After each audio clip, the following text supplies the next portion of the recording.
வடகிழக்கு பருவமழை தொடங்கியுள்ள நிலையில் நெல்லை, தென்காசி உட்பட தென் மாவட்டங்களில் கனமழை பெய்யும் என்று சென்னை வானிலை ஆய்வு மையம் தெரிவித்துள்ளது. தமிழகத்தில் கடந்த சில நாட்களாக பல்வேறு பகுதிகளில் மிதமான மழை பெய்தது. இந்நிலையில் தென்கிழக்கு பருவமழை இந்திய பகுதியிலிருந்து விலகியது. இதுகுறித்து சென்னை வானிலை ஆய்வு மையம் தெரிவித்த தகவலில் தமிழகத்தில் வடகிழக்கு பருவமழை தொடங்கிவிட்டதாக குறிப்பிடப்பட்டுள்ளது. அடுத்த 48 மணி நேரத்திற்கு தென்மேற்கு வங்கக்கடலில் நிலவும் வளிமண்டல சுழற்சி காரணமாக வட தமிழகத்தில் ஓரிரு இடங்களில் இடியுடன் கூடிய லேசானது முதல் மிதமான மழை பெய்யும் என்று கணித்துள்ளது. மேலும் நெல்லை, தென்காசி, விருதுநகர் ஆகிய மாவட்டங்களில் ஓரிரு இடங்களில் இடியுடன் கூடிய கனமழையும், எஞ்சிய தென் மாவட்டங்களில் ஒரு சில இடங்களில் லேசானது முதல் மிதமான மழையும் பெய்யக்கூடும் என்று தெரிவித்துள்ளது. அத்துடன் சென்னை மற்றும் புறநகர் பகுதிகளில் அடுத்த 48 மணி நேரத்திற்கு வானம் மேகமூட்டத்துடன் காணப்படும். நகரின் சில பகுதிகளில் இடியுடன் கூடிய லேசானது முதல் மிதமான மழை பெய்ய வாய்ப்புள்ளதாகவும் வானிலை ஆய்வு மையம் கூறியுள்ளது. அக்டோபர் 28ஆம் தேதி தென்மேற்கு பருவமழை இந்திய பகுதியிலிருந்து விலகி வடகிழக்கு பருவமழை தமிழகம், கேரளா உள்ளிட்ட தென்னிந்திய பகுதியில் துவங்கியுள்ளது. கடந்த 24 மணி நேரத்தில் தமிழகம் மற்றும் புதுவையில் ஒரு சில இடங்களில் மழை பெய்துள்ளது. அதிகபட்சமாக மதுரை மாவட்டம் மேலூரில் 6 சென்டிமீட்டர் மழை பதிவாகியுள்ளது. இந்நிலையில் எழும்பூர், ஆழ்வார்பேட்டை, தேனாம்பேட்டை, தியாகராய நகர், கோடம்பாக்கம், சேப்பாக்கம், பெரம்பூர், நுங்கம்பாக்கம், கோட்டூர்புரம் உட்பட சென்னையின் மையப்பகுதிகளில் அரை மணி நேரத்திற்கு மேல் மழை பெய்தது.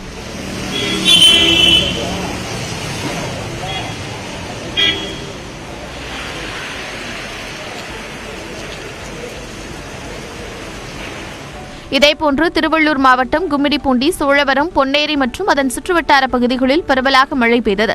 ராமநாதபுரம் மாவட்டம் பரமக்குடி மற்றும் சுற்றுவட்டார கிராமங்களில் 3 மணி நேரத்திற்கும் மேலாக இடியுடன் கூடிய கனமழை கொட்டி தீர்த்தது. இதனால் சாலைகளில் நீர் பெருக்கெடுத்து ஓடியது. கனமழையால் பரமக்குடி முழுவதும் 2 மணி நேரத்திற்கும் மேலாக மின் இணைப்பு துண்டிக்கப்பட்டது.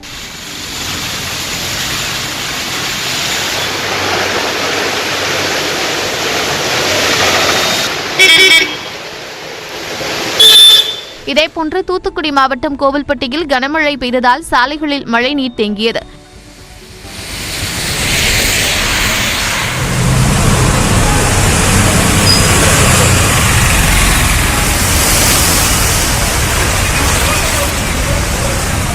வடகிழக்கு பருவமழை தொடங்கிய முதல் நாளிலேயே தென் மாவட்டங்களில் மழை பெய்து வருவதால் விவசாயிகள் மகிழ்ச்சியடைந்துள்ளனர். வடகிழக்கு பருவமழை தொடங்கியுள்ள நிலையில் தமிழகத்திற்கு இயல்பான மழை கிடைக்கும் என்று வானிலை மையம் அறிவித்துள்ளது. அதுகுறித்து விளக்குகிறார் நமது சிறப்பு செய்தியாளர் வெற்றி. இந்தியாவை பொறுத்த வரைக்கும் வடக்கிலிருந்து கிழக்கு நோக்கி வீசக்கூடிய காத்துக்கு கீழே காற்றுன்னு பேரு. இந்த காற்று வீச துவங்கும் போது வடகிழக்கு பருவமழையும் ஆரம்பமாயிரும்.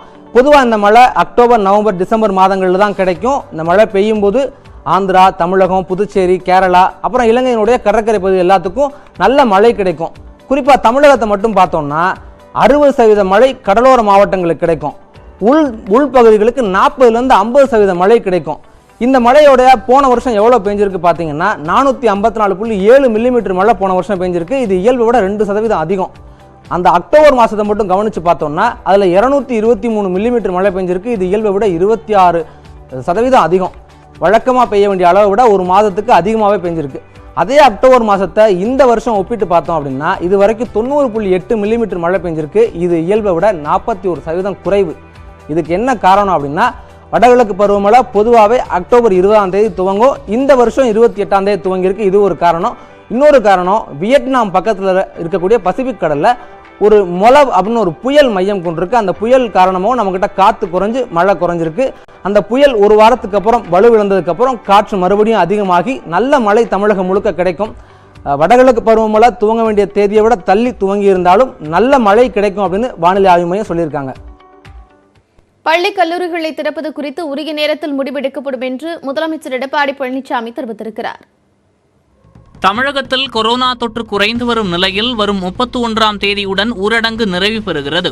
அதே நேரம் பண்டிகை காலம் நெருங்கி வருவதால் தொற்று பரவல் அதிகரிக்குமோ என அச்சம் உருவாகியுள்ளது. இந்நிலையில் அனைத்து மாவட்ட ஆட்சியர்களுடன் முதலமைச்சர் எடப்பாடி பழனிசாமி காணொலி மூலம் ஆலோசனை நடத்தினார். இந்த ஆலோசனையில் துணை முதலமைச்சர் பன்னீர்செல்வம், மூத்த அமைச்சர்கள், சுகாதாரத்துறை செயலாளர் ராதாகிருஷ்ணன் மற்றும் உயரதிகாரிகள் பங்கேற்றனர். அப்போது பேசிய முதலமைச்சர் பண்டிகை காலத்தின் போது மிகுந்த விழிப்புணர்வுடன் இருக்க வேண்டும் என அறிவுறுத்தினார்.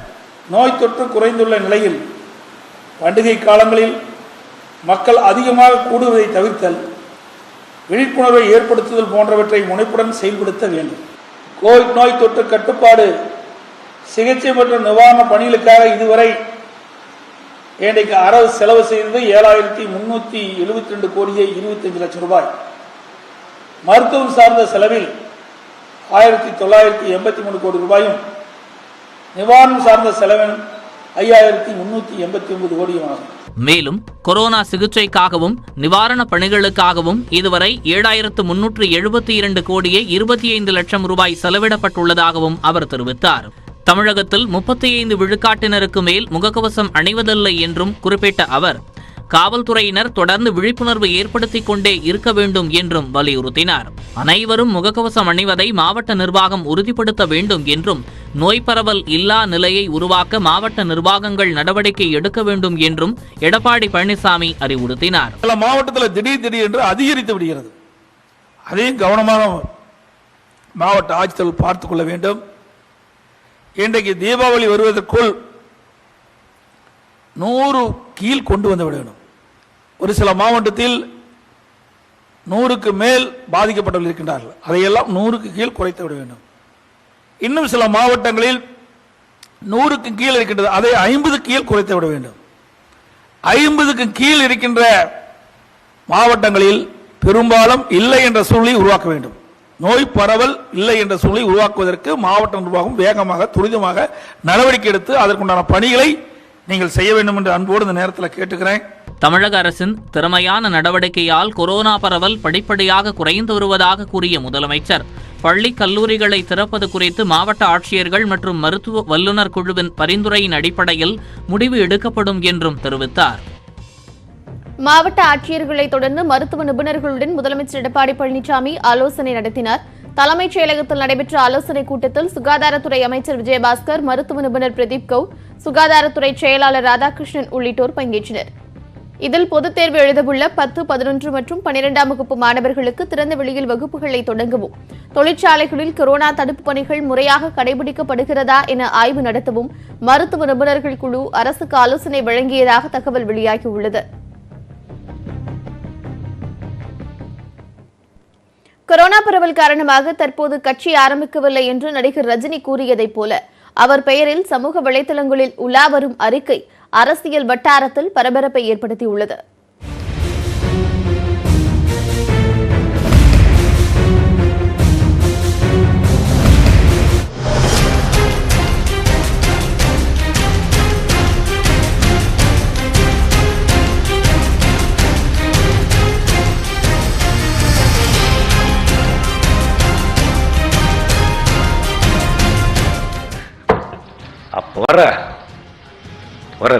நடிகர் ரஜினிகாந்த் அரசியலுக்கு இப்போது வருவார், அப்போது வருவார் என பல ஆண்டுகளாக ரசிகர்கள் காத்து கிடந்த நிலையில் 2017ஆம் ஆண்டு டிசம்பரில் ரசிகர்களை சந்தித்து புகைப்படம் எடுத்தார்.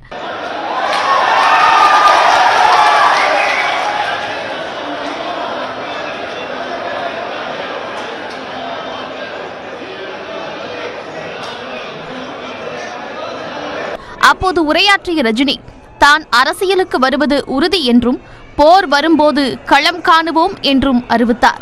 வரப்போற சட்டமன்ற தேர்தலில் நான் தனி கட்சி ஆரம்பித்து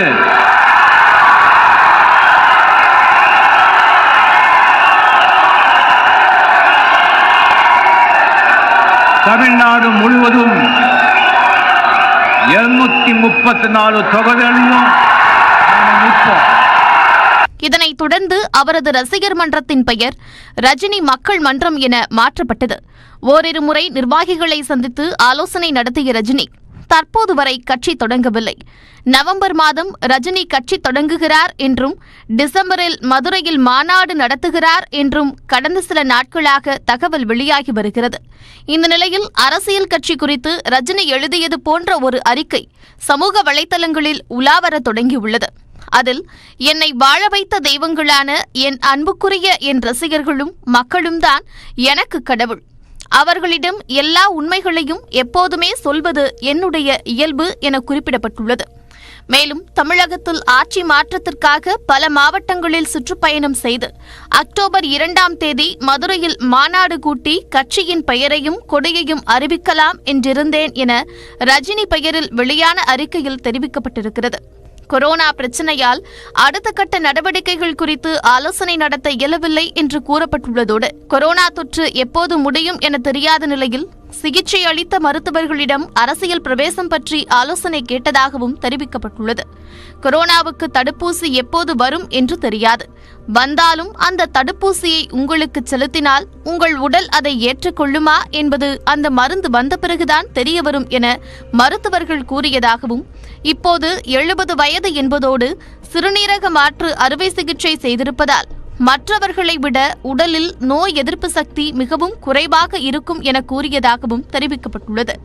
கொரோனா தொற்று எளிதில் தாக்கக்கூடிய வாய்ப்பு மிக அதிகம் என்றும், எனவே மக்களை தொடர்பு கொண்டு அரசியலில் ஈடுபடுவதை கண்டிப்பாக தவிர்க்க வேண்டும் என திட்டவட்டமாக மருத்துவர்கள் கூறிவிட்டதாகவும் ரஜினி பெயரில் வெளியான அறிக்கையில் குறிப்பிடப்பட்டுள்ளது. மேலும் தனக்கு உயிர் பற்றிய கவலை இல்லை, தன்னை நம்பி வருவோரின் நலன் குறித்துத்தான் கவலை என்பதால் மருத்துவர்களின் ஆலோசனையை மீறி கட்சி ஆரம்பித்து இடையில் தனது உடல்நலம் பாதிப்படைந்தால் அது பல சிக்கல்களை உருவாக்கும் என்றும் அந்த அறிக்கையில் கூறப்பட்டுள்ளது. தான் அரசியலுக்கு வருவேன் என ஆதரிப்போர் அதிகரித்து வரும் சூழலில் ஒருவேளை அரசியலுக்கு வரவில்லை என்று சொன்னால் அது அவர்களுக்கு மிகுந்த ஏமாற்றத்தை அளிக்கும் என்றும் தெரிவிக்கப்பட்டுள்ளது. கட்சி ஆரம்பிப்பதாக இருந்தால் அதை எதிர்வரும் ஜனவரி 15ஆம் தேதிக்குள் ஆரம்பிக்க வேண்டும் என்பதோடு முடிவை டிசம்பர் மாதத்திலேயே அறிவிக்க வேண்டும் என்றும், இது தீர்க்கமாக யோசித்து தீர ஆராய்ந்து எடுக்கப்பட வேண்டிய முடிவு என்றும் கூறப்பட்டுள்ளது. எனவே அப்போதைய சூழ்நிலையை கருத்தில் கொண்டு ரசிகர்களும் மக்களும் என்ன முடிவு எடுக்கச் சொன்னாலும் அதனை ஏற்றுக்கொள்ள தயாராக இருக்கிறேன் என அந்த அறிக்கையில் கூறப்பட்டுள்ளது. இதுகுறித்து ரஜினி இதுவரை எதுவும் சொல்லாத நிலையில் தமிழக அரசியல் வட்டாரத்தில் பரபரப்பை ஏற்படுத்தியிருக்கிறது. இந்நிலையில் ரஜினி விரைவில் கட்சி தொடங்குவார் என்று ரசிகர் மற்றும் நிர்வாகி ஜெயகிருஷ்ணன் தெரிவித்துள்ளார். சிட்லப்பாக்கம் ஏரியை தூர்வாறுதல், பெரும்பாக்கம் ஏரியை தூர்வாறுதல், பல்வேறு நலத்திட்டங்கள் உதவிகளை தொடர்ந்து இன்றைக்கு 2000 மரக்கன்றுகள் அயர்லாந்து வாழ் ரஜினி மக்கள் மன்றமும் செங்கல்பட்டு காஞ்சிபுரம் மாவட்ட சேர்ந்து இணைந்து இன்று 2000 மரக்கன்றுகள் இன்னைக்கு நடப்போகிறோம். நாங்கள் காஞ்சிபுரம் செங்கல்பட்டு மாவட்டத்தில் அவருடைய தலைவருடைய பிறந்தநாளை முன்னாடியே இப்போ மழை பெஞ்சிருக்கிறதுனால இந்த நேரத்தில் நம்ம நெட்ட எல்லா மரக்கன்றுகளும் சரியாக வளர்ந்துருன்றதுனால இன்னைக்கு இந்த விழாவை முன்னெடுத்து பண்ணிட்டு இருக்கோம். தொடர்ந்து விரைவுச் செய்திகளை பார்க்கலாம். கேரள தங்க கடத்தல் வழக்கில் அரசின் முன்னாள் முதன்மை செயலாளர் சிவசங்கரின் முன்ஜாமீன் மனுவை கேரள உயர்நீதிமன்றம் நிராகரித்ததை அடுத்து அவர் கைது செய்யப்பட்டார். கடந்த ஜூலை மாதத்தில் ஐக்கிய அரபு அமீரகத்தில் இருந்து கேரளாவுக்கு சட்டவிரோதமாக 30 கிலோ தங்கம் கடத்தப்பட்டது. இந்த கடத்தல் தொடர்பாக ஸ்வப்னா சுரேஷ் மற்றும் சரித் நாயர் உள்ளிட்டோர் கைதாகியுள்ளனர். இந்த வழக்கில் ஸ்வப்னாவுக்கு நெருங்கிய தொடர்பு இருந்ததாக கூறப்படும் சிவசங்கரை அமலாக்கத்துறை மற்றும் சுங்கத்துறையினர் விசாரிக்க திட்டமிட்டனர். அப்போது சிவசங்கருக்கு திடீர் நெஞ்சுவலி ஏற்பட்டு மருத்துவமனையில் சேர்க்கப்பட்டார். அவர் இந்த வழக்கில் முன்ஜாமீன் கோரி கேரள உயர்நீதிமன்றத்தில் முறையிட்டார். முன்ஜாமீனை புதன்கிழமை நீதிமன்றம் நிராகரித்தது. இதனையடுத்து திருவனந்தபுரத்தில் சிகிச்சை பெற்று வந்த சிவசங்கரை அமலாக்கத்துறையினர் மருத்துவமனையிலிருந்து கைது செய்து விசாரணைக்காக கொச்சிக்கு அழைத்துச் சென்றுள்ளனர். திருப்பதி ஏழுமலையான் கோவிலில் அடுத்த மாதம் முதல் பகல் நேர கட்டண சேவைகளையும் ஆன்லைன் மூலம் நடத்த தேவஸ்தானம் முடிவு செய்துள்ளது.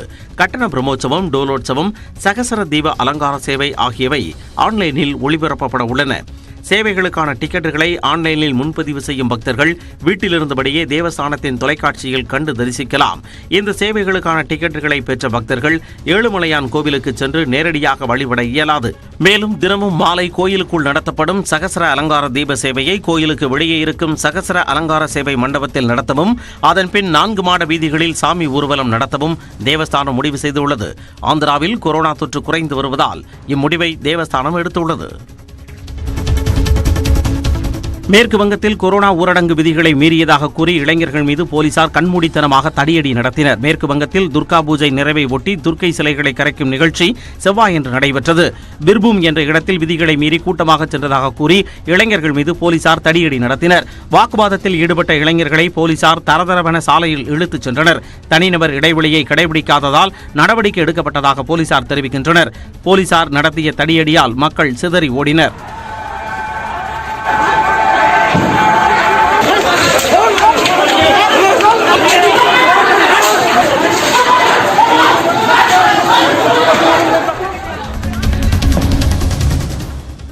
ஒடிசாவில் 9 பேரை கிணற்றில் தள்ளி கொலை செய்த நபருக்கு வாரங்கல் மாவட்ட நீதிமன்றம் மரண தண்டனை விதித்திருக்கிறது.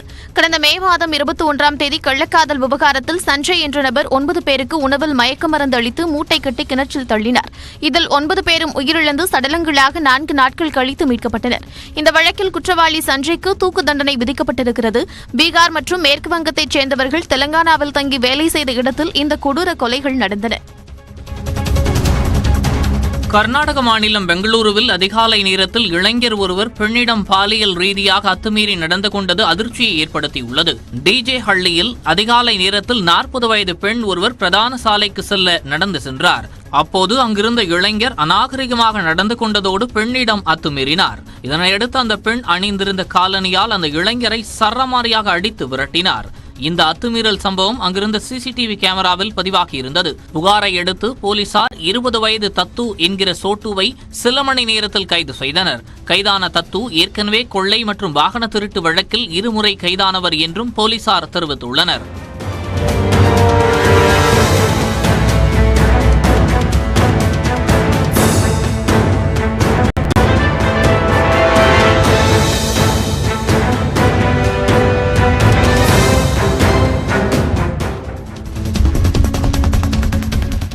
இளம் வழக்கறிஞர்களுக்கு 2 ஆண்டுகளுக்கு மாதம் 3000 ரூபாய் உதவித்தொகை வழங்கும் திட்டத்தை முதலமைச்சர் எடப்பாடி பழனிசாமி தொடங்கி வைத்தார். சட்டப்படிப்பை முடிப்பவர்கள் வழக்கறிஞர்களாக பணியாற்றுவதற்கு குறைந்தபட்சம் 3 அல்லது 4 ஆண்டுகள் தேவைப்படுகிறது.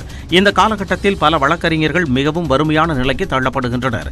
இதுபோன்று வறுமையில் இருக்கும் இளம் வழக்கறிஞர்களுக்கு உதவும் விதமாக 2 ஆண்டு காலத்திற்கு மாதம் 3000 ரூபாய் உதவித்தொகை வழங்க தமிழக அரசு முடிவெடுத்துள்ளது.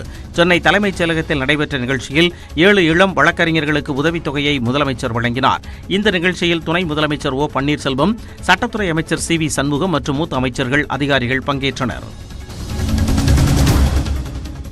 சென்னை அம்பத்தூர் பகுதியில் வீட்டிற்குள் புகுந்த 8 அடி நீள மலைப்பாம்பை வனத்துறையினர் பத்திரமாக மீட்டு வனப்பகுதியில் விட்டனர். அம்பத்தூர் டீச்சர்ஸ் காலனியில் உள்ள வீடு ஒன்றில் மலைப்பாம்பு புகுந்தது. இதனை கண்ட வீட்டின் உரிமையாளர் வேளச்சேரி வனச்சரகருக்கு தகவல் அளித்தனர். சம்பவ இடத்திற்கு சென்ற வனத்துறையினர் 10 கிலோ எடை கொண்ட 7.5 அடி நீள மலைப்பாம்பை பிடித்து திருப்போரூர் காப்புக்காட்டில் விட்டனர்.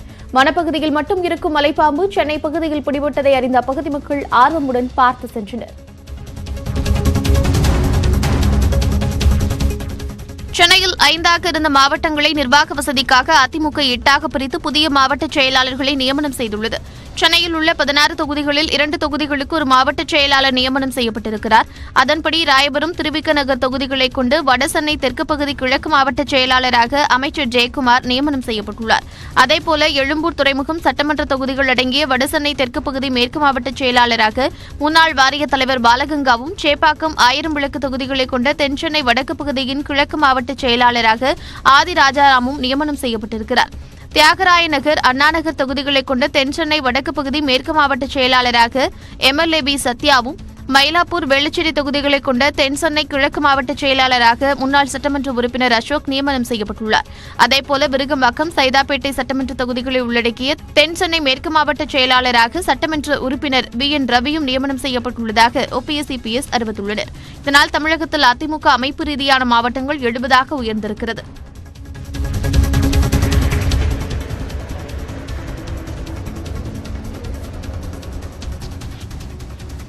திமுக வடக்கு மண்டல நிர்வாகிகள் ஆலோசனைக் கூட்டம் திமுக தலைவர் மு க ஸ்டாலின் தலைமையில் சென்னை அண்ணா அறிவாலயத்தில் உள்ள கலைஞர் அரங்கில் நடைபெற்றது. ஏற்கனவே கடந்த 21ஆம் தேதி மேற்கு, 23ஆம் தேதி தெற்கு மற்றும் நேற்று கிழக்கு மண்டல நிர்வாகிகள் ஆலோசனைக் கூட்டம் நடைபெற்றது. இன்று நடைபெறும் வடக்கு மண்டல ஆலோசனைக் கூட்டத்தில் கிருஷ்ணகிரி, தருமபுரி, வேலூர், திருவண்ணாமலை, விழுப்புரம், கள்ளக்குறிச்சி, காஞ்சிபுரம், திருவள்ளூர் உள்ளிட்ட 8 மாவட்ட நிர்வாகிகள் பங்கேற்றுள்ளனர். இந்த கூட்டத்தில் ஆன்லைன் மூலம் உறுப்பினர் சேர்க்கை மற்றும் வரவிருக்கிற சட்டமன்ற தேர்தல் தொடர்பாகவும் கலந்து ஆலோசிக்கப்பட்டது. செங்கல்பட்டில் இளம்பெண்ணிடம் செயின் பறிப்பில் ஈடுபட்ட இளைஞர்களை பொதுமக்களே பிடித்து சரமாரியாக அடிக்கொடுத்து போலீசாரிடம் ஒப்படைத்தனர். மதுரையை சேர்ந்த தேவி பிரியா 2 தினங்களுக்கு முன்பு நாவலூரில் உள்ள தன்னுடைய வீட்டின் அருகே நடந்து சென்று கொண்டிருந்தார். அப்போது இருசக்கர வாகனத்தில் வந்த 3 இளைஞர்கள் அவருடைய கழுத்தில் இருந்த தங்கச் சங்கிலியை அறுத்து தப்பிச் செல்ல முயன்றனர். தேவி பிரியா கூச்சலிட்டதும் அருகில் இருந்த பொதுமக்கள் 2 இளைஞர்களையும் பிடித்து சரமாரியாக அடி கொடுத்தனர். போலீசார் விசாரித்ததில் கிழக்கு கடற்கரை சாலையை சேர்ந்த சின்னரசு, கணேஷ் ஆகிய 2 மீதும் பல்வேறு செயின் பறிப்பு வழக்குகள் நிலுவையில் இருப்பது தெரியவந்துள்ளது. பைக் ஓட்டி வந்த சச்சின் என்பவரையும் போலீசார் தீவிரமாக தேடி வருகின்றனர். பாரதிய ஜனதா கட்சி மகளிர் அணியின் தேசிய தலைவியாக தமிழகத்தைச் சேர்ந்த வானதி சீனிவாசனை பாஜக தேசிய தலைவர் நட்டா நியமித்திருக்கிறார். மகளிர் அணி தலைவியாக இருந்த விஜய ரகத்கர் தேசிய செயலாளராக நியமிக்கப்பட்ட நிலையில் அவரது பொறுப்புக்கு வானதி சீனிவாசன் அறிவிக்கப்பட்டுள்ளார். அண்மையில் வெளியான பாஜக தேசிய நிர்வாகிகள் பட்டியலில் தமிழகத்தைச் சேர்ந்த யாருக்கும் வாய்ப்பு வழங்கப்படாத நிலையில் அந்த அறிவிப்பு வெளியாகியுள்ளது. வானதி சீனிவாசன் தற்போது தமிழக பாஜக துணைத் தலைவராக பொறுப்பு வகித்து வருகிறார். சென்னை உயர்நீதிமன்றத்தில் 20 ஆண்டுகள் வழக்கறிஞராக பணியாற்றியுள்ள வானதி சீனிவாசன் தமிழக பாஜகவின் செயலாளராகவும் பொதுச் செயலாளராகவும் பொறுப்பு வகித்துள்ளார். தமிழகத்தில் 10 மற்றும் 12ஆம் வகுப்பு மாணவர்களுக்கு நடந்த துணைத் தேர்வுகளின் முடிவுகள் வெளியாகியுள்ளன. கொரோனா காரணமாக இந்த ஆண்டு 10ஆம் வகுப்பு மாணவர்கள் தேர்வு எழுதாமலேயே அனைவரும் தேர்ச்சி என்று அரசு அறிவித்தது. ஆனால் தனித் தேர்வர்களுக்கும் 12ஆம் வகுப்பு தேர்வுகளில் தோல்வியுற்றோருக்குமான தேர்வுகள் நடத்தப்பட்டன. அவ்வாறு எழுதப்பட்ட 10 மற்றும் 12ஆம் வகுப்பு துணைத் தேர்வுகளுக்கான முடிவுகள் புதனன்று வெளியாகின. மாணவர்கள் தங்கள் முடிவுகளை www.dge.tn.gov.in என்ற இணைய முகவரியில் தெரிந்து கொள்ள முடியும். இந்த ஆண்டு நடந்த 10 மற்றும் 12ஆம் வகுப்பு துணைத் தேர்வுகளில் மிக சொற்ப அளவான மாணவர்கள் மட்டுமே தேர்ச்சி பெற்றுள்ளனர். 10ஆம் வகுப்பில் தேர்வெழுதிய 39,000 தனித் தேர்வர்களில் 22 விழுக்காடு மாணவர்கள் மட்டுமே தேர்ச்சி பெற்றனர். இதில் 12,000 பேர் நேரடியாக 5 பாடங்களுக்கும் விண்ணப்பித்தவர்கள் ஆவர். இதேபோல 12ஆம் வகுப்பில் நடந்த துணைத் தேர்வில் பங்கேற்ற 40,000 பேரில் 12 விழுக்காடு மாணவர்கள் மட்டுமே வெற்றி பெற்றுள்ளனர். மறுகூட்டல் மற்றும் உடைத்தாள் நகல்களை மாணவர்கள் வரும் 3, 4ஆம் தேதி மாவட்ட முதன்மை கல்வி அலுவலகத்தில் நேரில் சென்று பதிவு செய்ய வேண்டும் என்று அறிவிக்கப்பட்டுள்ளது. திருவள்ளூரில் இடுகாட்டிற்கு செல்லும் பாதை முழுவதும் குப்பை மேடாக இருப்பதால் பொதுமக்கள் கடும் அவதிக்கு உள்ளாகி வருகின்றனர். ஊத்துக்கோட்டை பேரூராட்சி தாலுகா அலுவலகம் பின்புறம் உள்ள இடுகாட்டில் இந்து, இஸ்லாமியர், கிறிஸ்தவர்களுக்கென தனித்தனியாக இடங்கள் உள்ளன. இதில் இந்து மற்றும் கிறிஸ்தவர்களுக்கு சொந்தமான இடங்களில் பேரூராட்சி நிர்வாகம் குப்பைகளை கொட்டி இடுகாட்டிற்கு செல்லும் பாதையை மறைத்துள்ளது. இதனால் சடலங்களை தோளில் கூட சுமந்து செல்ல முடியாத அவல நிலை உள்ளதாக பொதுமக்கள் கவலை தெரிவிக்கின்றனர். இதுகுறித்து வட்டாட்சியர் முதல் மாவட்ட ஆட்சியர் வரை புகார் அளித்தும் நடவடிக்கை எடுக்கப்படவில்லை எனவும் மக்கள் குற்றம் சாட்டுகின்றனர். இந்த விவகாரம் குறித்து ஊத்துக்கோட்டை பேரூராட்சி செயல் அலுவலரிடம் விளக்கம் கேட்டபோது குப்பைகளை அகற்றுவதற்கு நடவடிக்கை எடுக்கப்பட்டு வருவதாகவும் 1 மாதத்திற்குள் குப்பைகள் அகற்றப்படும் எனவும் தெரிவித்துள்ளார். அடிப்படையில் உடனடியா இதை கருத்தில் கொண்டு இங்கே கொட்டப்பட்டிருக்கிற இந்த குப்பைகளை உடனடியாக அகற்றி இதற்கு யார் காரணமாக இருந்தாங்களோ அத்தனை அதிகாரிகள் மீதும் துறை சார்ந்த தகுந்த நடவடிக்கை எடுத்து ஏழை மக்களும் இங்கே அடக்கம் செய்ய வருபவர்களுக்கு இடையூறு இல்லாத அளவுக்கு இந்த பாதை செவனே செய்து செப்பரேட்டு சீர் செய்து தர வேண்டும் என்று இதன் வாயிலாக நான் கேட்டுக்கொள்கிறேன். சென்னை ஆவடி அருகே விளையாடிக் கொண்டிருந்த 2 சிறுமிகள் குட்டை நீரில் மூழ்கி உயிரிழந்தனர். திருமுல்லைவாயல் புத்தூரில் தட்சிணாமூர்த்தி, அவரின் தம்பி சின்னதுரை ஆகியோர் வசித்து வருகின்றனர். இவர்களின் மகள்களான 13 வயது ரதிமீனா, 15 வயது காயத்ரி ஆகியோர் வீட்டின் அருகே உள்ள குட்டைகள் நிறைந்த இடத்தில் விளையாடினர். அண்மையில் பெய்த மழையில் குட்டையில் தண்ணீர் நிரம்பியது. செவ்வாயன்று எதிர்பாராத விதமாக சிறுமிகள் குட்டையில் வழுக்கி விழுந்து தத்தளித்துள்ளனர். சிறுமிகளை மீட்ட குடும்பத்தினர் கொள்ளுமேடு ஆரம்ப சுகாதார மையம் மற்றும் ஆவடி அரசு மருத்துவமனையில் சேர்த்தனர். அங்கு பரிசோதித்த மருத்துவர்கள் சிறுமியர் இறந்துவிட்டதாக தெரிவித்தனர். இதுகுறித்து ஆவடி டேங்க் ஃபேக்டரி போலீசார் விசாரித்து வருகின்றனர். மதுரை எய்ம்ஸ் மருத்துவமனை தலைவர்கள் மற்றும் உறுப்பினர்கள் நியமிக்கப்பட்டுள்ள நிலையில் பேராசிரியர் சண்முகம் சுப்பையா நியமனம் கடும் சர்ச்சையை ஏற்படுத்தியுள்ளது.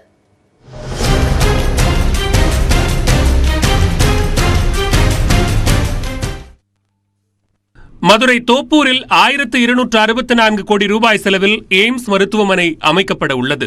இதற்கான பணிகள் நடைபெற்று வரும் நிலையில் எய்ம்ஸ் மருத்துவமனை தலைவராக புதுச்சேரி ஜிப்மர் மருத்துவமனை தலைவர் VM கட்டோச் நியமிக்கப்பட்டுள்ளார்.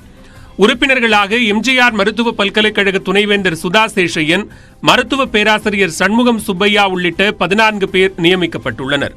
இதில் சண்முகம் சுப்பையா பக்கத்து வீட்டு பெண்ணை பழிவாங்குவதற்காக அவரது வீட்டு வாசலில் சிறுநீர் கழித்த புகாரில் சர்ச்சைக்கு உள்ளானவர். ABVP அமைப்பைச் சேர்ந்த இவரை உறுப்பினராக நியமித்திருப்பதற்கு கடும் கண்டன குரல்கள் எழுந்துள்ளன. சண்முகம் சுப்பையாவை எய்ம்ஸ் உறுப்பினராக நியமித்திருப்பது அவர் செய்த இழி செயலுக்கு கொடுக்கப்படும் பரிசா என்று மதுரை MP சு வெங்கடேசன் ட்விட்டரில் காட்டமாக பதிவிட்டுள்ளார். இது அநாகரிகமான நடத்தைக்கான ஒப்புதலா, பாஜகவின் பிற உறுப்பினர்கள் இவரை பின்பற்றுவதற்கான ஊக்கமா என திமுக MP கனிமொழியும் ட்விட்டரில் பதிவிட்டுள்ளார். எய்ம்ஸ் மருத்துவமனை உறுப்பினர் குழுவிலிருந்து சண்முகம் சுப்பையாவை நீக்க வேண்டும் என மத்திய அமைச்சருக்கு கடிதம் எழுதியுள்ளதாக காங்கிரஸ் MP மாணிக்கம் தாக்கூர் தெரிவித்துள்ளார். இந்த தினம் மத்திய சுகாதாரத்துறை அமைச்சருக்கு நான் கடிதம் எழுதியிருக்கிறேன். அவர்கள் ஒரு குழு அமைத்திருக்கிறார்கள். அந்த குழுவிலே மிகச்சிறந்த மருத்துவர்கள் இருக்க வேண்டிய இடத்திலே சுப்பையா சண்முகம் போன்ற பெண்களை இழிவாக நடத்துகின்ற RSS BJP ABVP சார்ந்தவரை நியமித்திருக்கிறார்கள். அதற்கு கண்டனம் தெரிவித்திருக்கிறேன். மத்திய சுகாதாரத்துறை அமைச்சர் ஹர்ஷ்வர்தன் அவர்களிடம் சுப்பையா சண்முகத்தை நீக்க வேண்டும் என்ற கோரிக்கையை வைத்திருக்கிறேன். குற்ற பின்புலம் கொண்ட சண்முகம் சுப்பையா நியமிக்கப்பட்டிருப்பது கண்டிக்கத்தக்கது என விடுதலை சிறுத்தைகள் கட்சி MP ரவிக்குமார் தெரிவித்துள்ளார். மருத்துவர் சண்முகம் சுப்பையா அவர்கள் மீது சில மாதங்களுக்கு முன்னாலே கார் நிறுத்துவதில் ஏற்பட்ட தகராறு காரணமாக தனது வீட்டுக்கு அருகில் வசிக்கும் 52 வயது பெண்ணை துன்புறுத்தியதாகவும் அவர் வீட்டு கதவிலை சிறுநீர் கழித்ததாகவும் CCTV ஆதாரங்களோடு புகார் செய்யப்பட்டு அவர் மீது பெண்களை துன்புறுத்தும் சட்டத்தின் கீழ் வழக்கு செய்யப்பட்டிருக்கிறது. அப்படியான குற்ற பின்புலம் கொண்ட ஒருவரை எய்ம்ஸ் மருத்துவமனையின் நிர்வாக குழுவிலே உறுப்பினராக நியமிக்கப்பட்டிருப்பது ஏற்புடையதல்ல.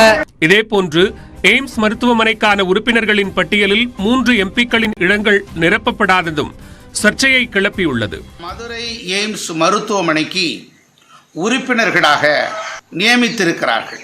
இந்த உறுப்பினர் நியமனத்தில் 3 நாடாளுமன்ற உறுப்பினர்களை நியமிக்க வேண்டும் என்கிற ஒரு பொது விதி இருக்கிறது. ஆகவே மத்திய அரசு இது குறித்து ஆய்வு நடத்தி உடனடியாக இந்த 3 நாடாளுமன்ற உறுப்பினர்களை மதுரை எய்ம்ஸ் மருத்துவமனைக்கான உறுப்பினர்களாக நியமிப்பதற்கு உரிய முறையிலே நடவடிக்கை எடுக்க வேண்டும். இதேபோன்று பல்வேறு தரப்பினரும் சண்முகம் சுப்பையா நியமனத்திற்கு எதிர்ப்பு தெரிவித்திருப்பதோடு 3 MPக்கள் இடங்களை நிரப்ப வேண்டும் என்றும் கோரிக்கை விடுத்துள்ளனர். மதுரை எய்ம்ஸ் மருத்துவமனை நிர்வாக குழுவில் சுப்பையா சண்முகம் இடம்பெற்றுள்ளதற்கு திமுக தலைவர் மு க ஸ்டாலின் எதிர்ப்பு தெரிவித்துள்ளார். இது தொடர்பாக அவர் வெளியிட்டுள்ள அறிக்கையில் பெண்ணினத்தையே அவமதித்த நபரை இப்பொறுப்பில் நியமித்திருப்பது கண்டனத்திற்குரியது எனவும் இதனால் அவரை நீக்கிவிட்டு நிர்வாக குழுவில் தமிழக MPக்களுக்கு இடமளிக்க வேண்டும் எனவும் இதற்காக முதலமைச்சர் எடப்பாடி பழனிசாமி உடனடியாக பிரதமருக்கு கடிதம் எழுதி அழுத்தம் கொடுக்க வேண்டும் என்றும் வலியுறுத்தியுள்ளார். ஆன்லைன் ரம்மி மேலும் ஒரு இளைஞரின் உயிரை காவு வாங்கியுள்ளது. சென்னையில் ஆன்லைன் ரம்மி விளையாடி பணத்தை இழந்த பொறியியல் பட்டதாரி தற்கொலை செய்து கொண்டார்.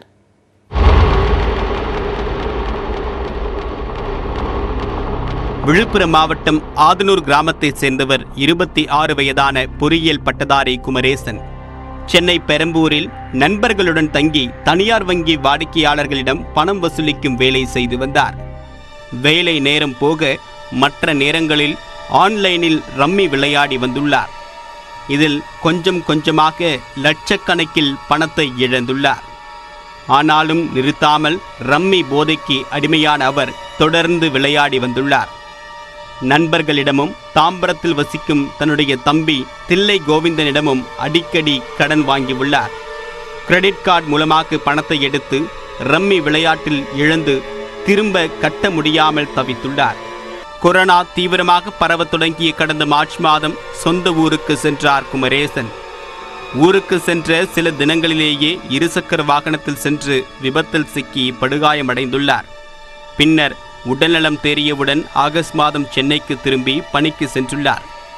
மீண்டும் ஆன்லைன் ரம்மி விளையாடவும் தொடங்கியுள்ளார். சில நேரங்களில் வேலைக்கு செல்லாமல் விடிய விடிய ரம்மி விளையாடி உள்ளார். பணத்தை முழுவதுமாக ஆன்லைன் ரம்மியில் இழந்த குமரேசன் சில வாரங்களாக பண நெருக்கடியில் இருந்துள்ளார். சம்பாதித்த பணத்தையெல்லாம் ஆன்லைன் ரம்மியிலேயே இழந்துவிட்டதாகவும் ₹1 கூட வீட்டுக்கு அனுப்ப முடியவில்லை என்று நண்பர்களிடம் கூறி புலம்பியுள்ளார். ஆயுத பூஜை விடுமுறைக்காக அவருடைய அரை நண்பர்கள் அனைவரும் சொந்த ஊருக்கு சென்று விட்டனர். குமரேசன் ஊருக்கு செல்லாமல் சென்னையிலேயே தங்கியிருந்துள்ளார். செவ்வாய்க்கிழமை இரவு குமரேசனின் நண்பர்கள் சென்னை திரும்பினர். பெரம்பூரில் தாங்கள் வசிக்கும் அறைக்கு சென்ற போது குமரேசன் தூக்கில் தொங்கிய நிலையில் சடலமாக கிடந்ததைக் கண்டு அதிர்ச்சியடைந்தனர். தகவல் அறிந்த செம்பியம் போலீசார் குமரேசனின் சடலத்தை கைப்பற்றி பிரேத பரிசோதனைக்காக அரசு மருத்துவமனைக்கு அனுப்பி வைத்தனர். ஆன்லைன் கேம் தயவு செஞ்சு இந்த கவர்மெண்ட் ஆனதுனாச்சும் எதனா ஒரு முடிவு எடுத்து போகிற உயிரை இதுக்கப்புறம்னாச்சும் காப்பாற்ற பாருங்கள். ஒரு நாள் ஜெயிக்கிற மாதிரி காட்டிட்டு அவன் எந்த நேரமும் ஆன்லைன் கேம் ஆன்லைன் ரம்மின்னு ஆடி இப்போ தூக்கு மாட்டிக்கிற கண்டிஷனில் போயிட்டான். தூக்கு மாட்டி செத்தும் போயிட்டான். இது அரசாங்கம் தான் ஒரு நல்ல முடிவு எடுத்து அந்த கேமை கொஞ்சம் லாக் பண்ணணும். எவ்வளோ விஷயம் மக்கள் கற்றுக்கிறதுக்கு இப்போ இருக்கிற இளைய தலைமுறை பசங்க எல்லாருமே வந்து கெட்டு குடிச்சவராக போகுது. இந்த ஆன்லைன் கேமு, இந்த ஆன்லைன் ரம்மி அது இதுன்ட்டு இதனால தான். கடந்த 4 மாதங்களில் தமிழகம் மற்றும் புதுச்சேரியில் 6 உயிர்களை ஆன்லைன் ரம்மி பலி கொண்டுள்ளது. மேலும் பலரது வாழ்க்கையையும் சீரழித்துள்ளது. இதனால் அதை தடை செய்ய வேண்டும் என்ற கோரிக்கை வலுத்து வருகிறது. கோவை திமுக பிரமுகரின் வீடு மற்றும் நந்தா கல்வி குழுமங்களுக்கு தொடர்புள்ள 22 இடங்களில் வருமான வரித்துறை அதிகாரிகள் சோதனை நடத்தி வருகின்றனர். கோவை மாநகர மேற்கு மாவட்ட திமுக பொறுப்பாளராக இருக்கும் பையா கவுண்டர் என்கிற கிருஷ்ணனின் வீட்டில் வருமான வரித்துறை அதிகாரிகள் காலையில் 11 மணி முதல் சோதனை நடத்தி வருகின்றனர். கோவை காலப்பட்டு பிள்ளையார் கோவில் வீதியில் உள்ள வீட்டில் 10க்கும் மேற்பட்ட அதிகாரிகள் சோதனை நடத்தி வருகின்றனர். இதேபோல ஈரோட்டில் நந்தா கல்வி குழுமத்திற்கு தொடர்புடைய கல்லூரிகள் மற்றும் நிர்வாகிகளின் வீடுகளிலும் வருமான வரித்துறை அதிகாரிகள் சோதனை நடத்தி வருகின்றனர். வரி ஏய்ப்பு புகார் தொடர்பாக சென்னை, கோவை, நாமக்கல் உள்ளிட்ட 22 இடங்களில் காலை முதலே வருமான வரித்துறை அதிகாரிகள் சோதனை நடத்தி வருகின்றனர். சோதனையில் பல்வேறு முக்கிய ஆவணங்கள் சிக்கியுள்ளதாக அதிகாரிகள் தெரிவித்துள்ளனர். மருத்துவ படிப்பில் ஓபிசி பிரிவினருக்கு இந்த ஆண்டே 50% இடஒதுக்கீடு வழங்குவது தொடர்பாக மத்திய அரசு அரசாணை பிறப்பிக்க வேண்டும் என்று விசிக தலைவர் திருமாவளவன் வலியுறுத்தியுள்ளார். மருத்துவ மாணவர்களுக்கான சேர்க்கையில் அகில இந்திய ஒதுக்கீட்டில் இதர பிற்படுத்தப்பட்டோருக்கு 50% இடஒதுக்கீடு இந்த ஆண்டு வழங்க முடியாது என்று உச்சநீதிமன்றம் உத்தரவு பிறப்பித்துள்ளது. இது தொடர்பாக எந்த ஒரு கொள்கை முடிவும் எடுக்கவில்லை என்று மத்திய அரசு தாக்கல் செய்த பதில் மனுவின் அடிப்படையில் இந்த உத்தரவு அமைந்ததாக விடுதலை சிறுத்தைகள் கட்சி தெரிவித்துள்ளது. இந்த நிலையில் மருத்துவ படிப்பில் ஓபிசி பிரிவினருக்கு 50% இடஒதுக்கீடு வழங்க கோரி அக்கட்சியின் சார்பில் தமிழகம் மற்றும் புதுச்சேரியில் ஆர்ப்பாட்டம் நடைபெற்றது. இதில் புதுச்சேரி அண்ணா சிலை அருகே விசிக தலைவரும் நாடாளுமன்ற உறுப்பினருமான திருமாவளவன் தலைமையில் கண்டன ஆர்ப்பாட்டம் நடைபெற்றது. இந்திய ஒதுக்கீட்டு 50 விழுக்காடு உடனே நடைமுறைப்படுத்து. பின்னர் பேசிய திருமாவளவன் இந்த ஆண்டே 50 விழுக்காடு இடஒதுக்கீடு வழங்குவது தொடர்பாக மத்திய அரசு கொள்கை முடிவு எடுக்க வேண்டும் என்று வலியுறுத்தினார். உச்சநீதிமன்றம் ஓபிசி மாணவர்களுக்கு மருத்துவக் கல்வியில் அகில இந்திய தொகுப்பில் இடஒதுக்கீடு வழங்க முடியாது என்று திட்டவட்டமாக கூறிவிட்டது. இதற்கு முழு பொறுப்பு மோடி அரசுதான். இந்த ஆண்டு ஏறத்தாழ 500க்கும் மேற்பட்டவர்கள் பயன்பெறக்கூடிய வாய்ப்பு பறிக்கப்பட்டிருக்கிறது. மத்திய அரசு உடனடியாக கொள்கை முடிவை எடுக்க வேண்டும். 50 விழுக்காடு வழங்குவதற்குரிய சட்டத்தை அல்லது அரசாணையை பிறப்பித்து நடைமுறைப்படுத்த வேண்டும் என்று விடுதலை சிறுத்தைகள் வலியுறுத்துகிறோம். இதே கோரிக்கையை வலியுறுத்தி திருச்சி அண்ணா சிலை அருகே 100க்கும் மேற்பட்ட விசிகவினர் தடையை மீறி ஆர்ப்பாட்டத்தில் ஈடுபட்டனர். பிற்படுத்தப்பட்ட இதர சமூகத்திற்கு வழங்கப்படும் இடஒதுக்கீட்டை அமல்படுத்து.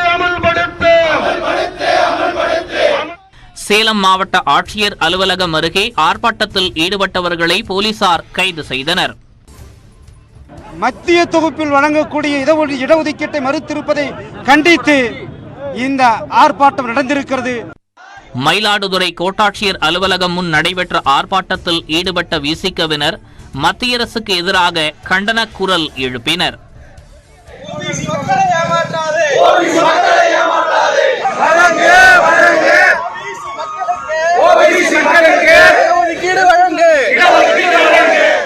இடஒதுக்கீடு விவகாரத்தில் மத்திய அரசு சமூக அநீதி இழைப்பதாக நாமக்கல் பூங்கா சாலையில் விசிகவினர் ஆர்ப்பாட்டத்தில் ஈடுபட்டனர்.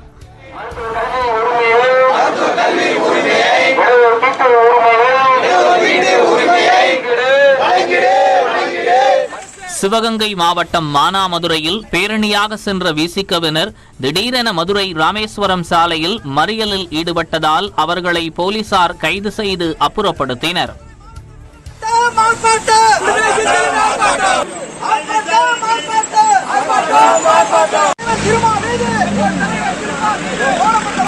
இதேபோல் தென்காசி புதிய பேருந்து நிலையம் அருகே விசிகவினர் ஆர்ப்பாட்டத்தில் ஈடுபட்டனர். தமிழகத்தில் தொடர்ந்து 5வது நாளாக 3000க்கும் குறைவானவர்களுக்கு கொரோனா தொற்று கண்டறியப்பட்டுள்ளதாக சுகாதாரத்துறை தெரிவித்திருக்கிறது. மாநிலம் முழுவதும் கடந்த 24 மணி நேரத்தில் 2516 பேருக்கு கொரோனா தொற்று உறுதி செய்யப்பட்டுள்ளது. இதனால் மொத்த பாதிப்பு 7,16,751 அதிகரித்துள்ளது. சென்னையில் பாதிப்பு தொடர்ந்து குறைந்து வரும் நிலையில் புதிதாக 688 பேர் பாதிக்கப்பட்டுள்ளனர். சென்னை தவிர்த்த பிற மாவட்டங்களில் மேலும் 1828 பேருக்கு கொரோனா வைரஸ் தொற்று உறுதி செய்யப்பட்டுள்ளது. ஒரே நாளில் 3859 பேர் குணமடைந்து வீடு திரும்பியுள்ளனர். இதனால் குணமடைந்தோரின் மொத்த எண்ணிக்கை 6,79,377 உயர்ந்துள்ளது. குணமடைந்தோர் விகிதம் 95 நெருங்கியுள்ளது. இருப்பினும் மாநிலம் முழுவதும் 26,356 பேர் சிகிச்சை பெற்று வருகின்றனர். தமிழகம் முழுவதும் ஒரே நாளில் 71,147 பேருக்கும் மொத்தமாக 97,68,000 பேருக்கும் கொரோனா பரிசோதனை செய்யப்பட்டுள்ளதாக சுகாதாரத்துறை தெரிவித்திருக்கிறது.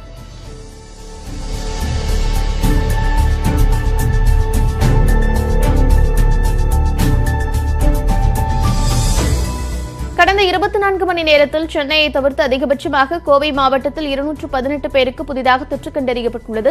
இதனையடுத்து செங்கல்பட்டில் 150 பேரும், ஈரோட்டில் 155 பேரும், சேலத்தில் 147 பேரும், திருவள்ளூரில் 138 பேரும் கொரோனா தொற்றால் பாதிக்கப்பட்டுள்ளனர். மேலும் திருப்பூர், காஞ்சிபுரம், மதுரை, நாமக்கல், தஞ்சாவூர், வேலூர் ஆகிய 6 மாவட்டங்களில் பாதிப்பு 50க்கும் மேலாக உள்ளது. அதேவேளையில் திண்டுக்கல், பெரம்பலூர், தென்காசி ஆகிய மாவட்டங்களில் புதிய பாதிப்பு ஒற்றை இலக்காக குறைந்துள்ளது.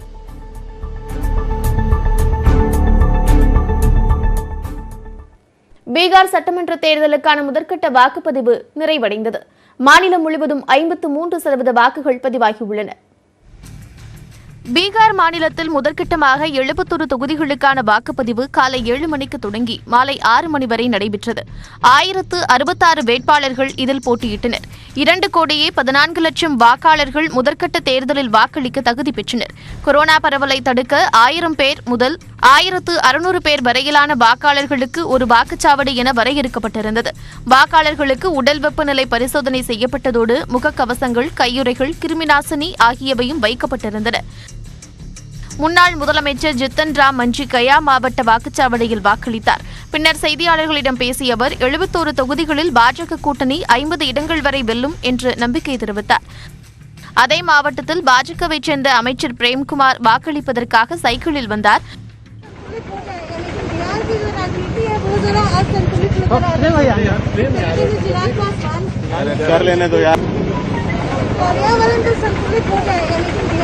பாஜக கட்சி சின்னத்துடன் கூடிய முகக்கவசத்தை அணிந்து வந்து அமைச்சர் பிரேம்குமார் வாக்களித்ததால் அவர் மீது தேர்தல் ஆணையம் வழக்கு பதிந்துள்ளது. லகிசராய் மாவட்டத்தில் விளையாட்டு மைதானத்தில் அருங்காட்சியகம் அமைக்கப்படுவதற்கு எதிர்ப்பு தெரிவித்து பல்குதார் கிராம மக்கள் வாக்களிக்க வரவில்லை. இதனால் வாக்குச்சாவடி வெறிச்சோடியது. முதற்கட்ட தேர்தல் வாக்குப்பதிவு நடைபெற்ற நிலையில் 2ஆம் கட்ட தேர்தலுக்கான பரப்புரையும் தொடங்கியுள்ளது. தேசிய ஜனநாயக கூட்டணிக்கு ஆதரவாக பிரதமர் நரேந்திர மோடி தரபங்காவில் நடைபெற்ற பொதுக்கூட்டத்தில் உரையாற்றினார். அப்போது அயோத்தியில் ராமர் கோயில் எப்போது கட்டுவீர்கள் என்று கேட்டவர்கள் எல்லாம் தற்போது தங்களை பாராட்ட வேண்டிய கட்டாயத்திற்கு தள்ளப்பட்டுள்ளதாக கூறினார். காட்டாட்சி நடத்தி பீகாரை கொள்ளையடித்தவர்களை தேர்தலில் தோற்கடிக்க பொதுமக்கள் சூளுரைத்துள்ளதாகவும் பேசினார். வால்மீகி நகரில் பரப்புரை மேற்கொண்ட ராகுல் காந்தி பொய் சொல்வதில் மோடியோடு தங்களால் போட்டி போட முடியாது என்று கூறினார். இனியும் 2 கோடி இளைஞர்களுக்கு வேலை வழங்குவேன் என்று பிரதமர் கூறினால் அவரை மக்கள் விடமாட்டார்கள் என்று காட்டமாக விமர்சித்தார்.